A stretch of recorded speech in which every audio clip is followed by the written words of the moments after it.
Buongiorno a tutti ragazzi, oggi andremo a vedere 5 errori che ci fanno perdere le partite, o meglio alcuni dei 5 errori che ci fanno perdere le partite, perché gli errori possono essere diversi. Per oggi ragazzi noi andremo ad analizzarne qualcheduno, diciamo un pochino in maniera più concreta.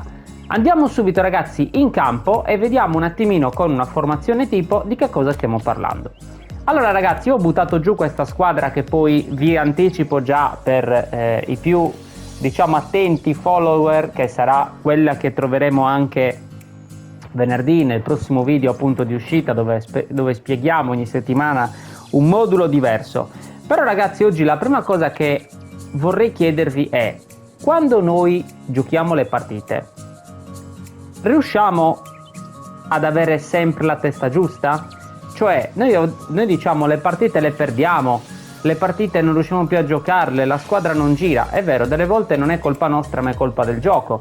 Però ragazzi, delle altre volte purtroppo, è brutto dirlo, ma non siamo noi che in quel momento siamo concentrati. Magari noi in quel momento non siamo predisposti praticamente a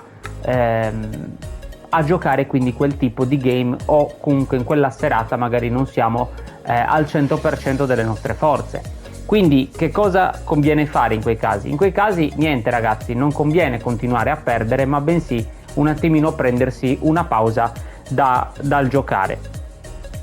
Il secondo ragazzi motivo per il quale spesso perdiamo le partite qual è?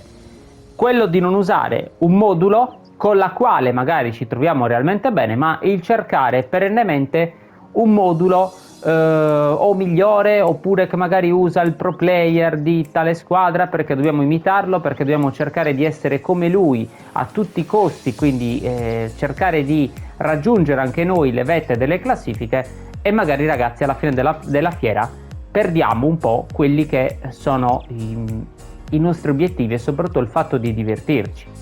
Non tutti ragazzi abbiamo chiaramente le stesse mani, di conseguenza anche se ci impegniamo e proviamo a stare lì giorno e notte, ci sarà sempre qualcuno che è comunque magari più avanti di noi, anche a livello di conoscenze del gioco, oltre che magari ha una squadra anche nettamente più forte o con la quale in quel momento gira tutto alla perfezione, e quindi noi ragazzi non riusciamo purtroppo a essere incisivi. Quindi il consiglio fondamentalmente qual è? Quello di non cambiare modulo così frequentemente e di, una volta trovato una squadra che ci piace, che ci fa girare bene l'azione, come un po' questo team che, ripeto, adesso non andrò ad analizzare perché voglio rimanere concentrato su quello da dirvi.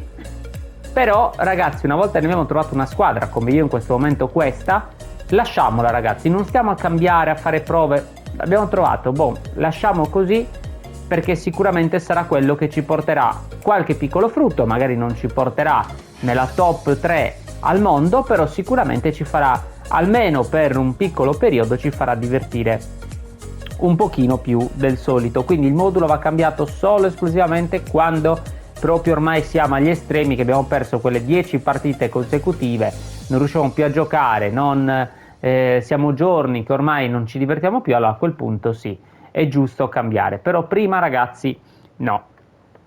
Il consiglio, o meglio il motivo numero 3. Ragazzi, il motivo numero 3 è molto semplice ed è una cosa che purtroppo esiste su tutti i giochi, ovvero tutti i giochi hanno dei meccanismi un po' scriptati, dei meccanismi un po' buggati, chiamateli voi come vi pare a voi, però purtroppo ragazzi è un dato di fatto, cioè conoscere queste meccaniche di gioco, come ad esempio giocare con i cross, come ad esempio avere determinati giocatori che fanno certe movenze o fare determinate skill, porta ragazzi inevitabilmente ad avere una piccola arma in più nei confronti dell'avversario. Se io gioco e conosco tutte queste cose con una persona invece che è un appena entrato nel gioco, è un novellino, no? Come si dice, è ovvio che ragazzi avrò molte carte in più a mio vantaggio rispetto a lui, perché comunque ragazzi consideriamo che io conoscerò durante la partita quando fare determinate cose, quando mettere una pausa, quando fare un cambio, mentre magari ovviamente chi è nuovo questo non lo saprà. Adesso ho fatto questo esempio che è abbastanza, diciamo, da un polo all'altro. Poi è ovvio che durante le nostre partite troveremo gente che più o meno comunque ne tratta come noi, se non anche di più. Quindi, però è per farvi capire, ecco, noi ragazzi dobbiamo conoscere i meccanismi buggati, quindi che ne so, ad esempio, mettere i difensori alcuni stili di gioco predominanti, l'attaccante lo stesso che stili di gioco dovrebbe avere. Poi è ovvio che però in tutto ciò dobbiamo trovarci bene noi, dobbiamo sapere quando spazzare, come ad esempio sfruttare a nostro favore delle volte il kick-off, come parare i rigori. Ragazzi, io ho fatto una marea di tutorial sul mio canale, li potete trovare su tutte queste cose. Già detto, gli accoppiamenti in difesa, perché comunque ragazzi sono tanti piccoli fattori che poi sommati qui, sommati là, alla fine della fiera magari ci fanno girare meglio la squadra e soprattutto ci fanno togliere qualche piccola soddisfazione. Usare ad esempio anche gli scavini. Avete notato tanti player fortissimi, e vi consiglio anche lì di andarvi magari intanto a sbirciare qualche partita di pro player, se le danno su Twitch da qualche parte. Usano tutti ragazzi questi passaggi che fanno appunto degli scavini, cioè non passano la palla rasoterra e molte volte invece la passano in questo scavino. Perché? Perché quello scavino fa sì che un po' diciamo bughi la difesa avversaria e di conseguenza la palla, anche se in mezzo a due giocatori, passa, a differenza magari invece di un passaggio rasoterra che verrebbe intercettato. Come muovere ragazzi ad esempio la difesa, anche questo è un'altra cosa importantissima, quando toccarla. Ci sono, ripeto, tante piccole cose che andrebbero poi provate, allenate ovviamente e diciamo studiate a pennello su se stessi, poi più che altro, perché adesso parlando in linea generale esistono sì, però poi bisogna anche capire come possiamo adattarle a ognuno di noi. Però ci sono tutte queste piccole cose che, ripeto, sommato fa risultato. Quando si vede, questo mi collego appunto a il consiglio di prima, il consiglio numero 4 è appunto quando si vede che si perdono un po' di partite bisogna spegnere.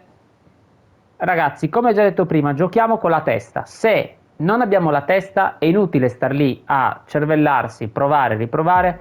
Spegniamo ragazzi, spegniamo, non cambiamo squadra, come già detto prima, non cambiamo squadra a meno che non siamo già 3, 4, 5 giorni che ininterrottamente non riusciamo più a giocare, altrimenti non cambiamo squadra, rimaniamo così come siamo, semplicemente ragazzi spegniamo e mettiamoci a fare altro, andiamo a dormire, andiamo al mare, andiamo a giocare con gli amici, facciamo altre cose.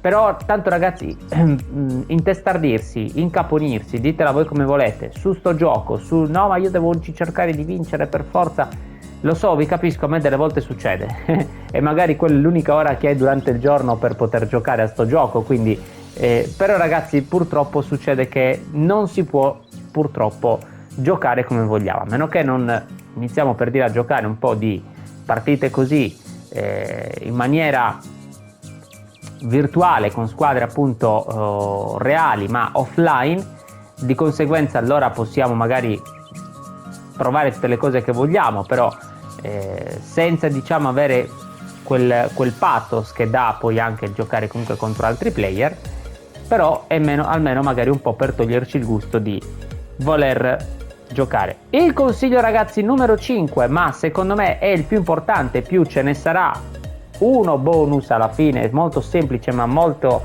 esaustivo alla fine della fiera di questo gioco. Il consiglio numero 5 ragazzi è quello di avere i comandi giusti e una telecamera giusta, perché ragazzi anche qui non possiamo pretendere di avere tutti gli stessi comandi uguali, io con lui, con l'altro, cioè ognuno di noi ragazzi gioca in un modo, ognuno di noi magari arriva da un'altra storia di giochi, quindi da chi è abituato magari a giocare a FIFA, chi è abituato ai vecchi PES, chi è abituato a non aver mai giocato a calcio, quindi ha un'altra impostazione nelle mani.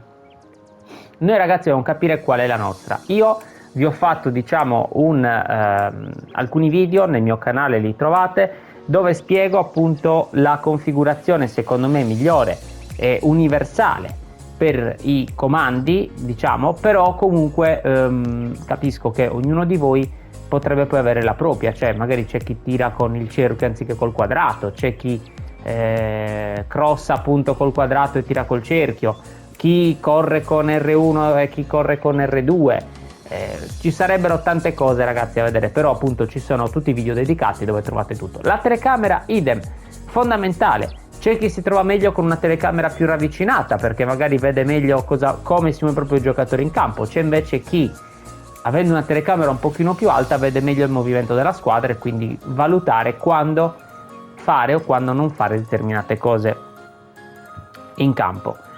Tutto ciò ragazzi ovviamente poi ci aiuterà a fare un'unica cosa, che è il consiglio numero 6, quindi 5 più un consiglio numero 6. Ragazzi, fondamentalmente tutto ciò è un gioco e quindi ragazzi dobbiamo divertirci. Questo è il consiglio principale. Va bene perdere, va bene avere la squadra forte, va bene tutto ciò che va bene e tutto ciò che va male, ma alla fine ragazzi della fiera la cosa essenziale a parte tutto è divertirsi. Se noi non ci divertiamo su sto gioco è meglio, come vi ho detto prima, quindi che ci mettiamo a fare altro, che cambiamo, che per il momento ci diamo una piccola pausa. Quando scendiamo in campo dobbiamo avere la squadra fatta su di noi, con le build che più ci piacciono, con i meccanismi di gioco che più ci piacciono, e basta ragazzi, andare in campo e divertirci. Poi i risultati delle volte arrivano, delle altre volte purtroppo perdiamo magari quelle 5 partite consecutive, pazienza. Domani un altro giorno, si spegne tutto, si riprende da capo e si va avanti. Io ragazzi purtroppo per fare tutti i vari test che faccio su squadre, build, quello e quell'altro, ovviamente mi capita spesso questo discorso, perché ve lo dico appunto, io per testare i moduli che da poi proporvi ogni settimana, chiaramente io devo prima di farlo, devo provare, riprovare, quindi modificare, spostare, alzare, abbassare, gli stili di gioco, le istruzioni individuali da dare. Ragazzi, ci sono tante cose per poi prepararvi un video diciamo carino a voi.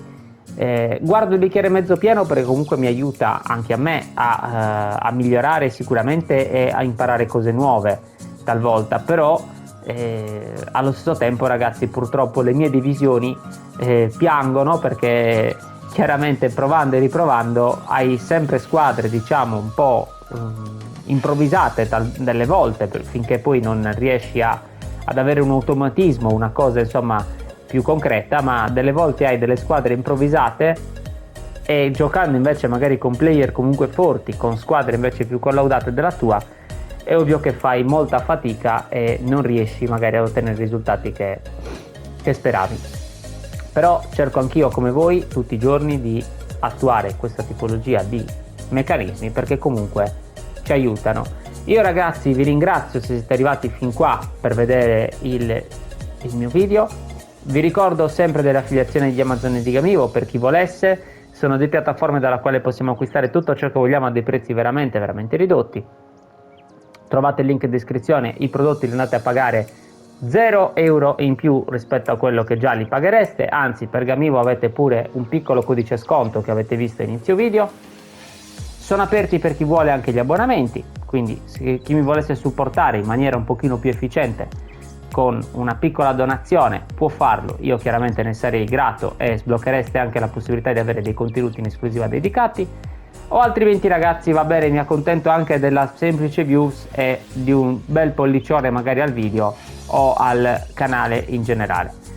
Io vi ringrazio di essere stati qui con noi, alla prossima, ci vediamo nei commenti ragazzi, dal vostro Luca Talana è tutto, ciao!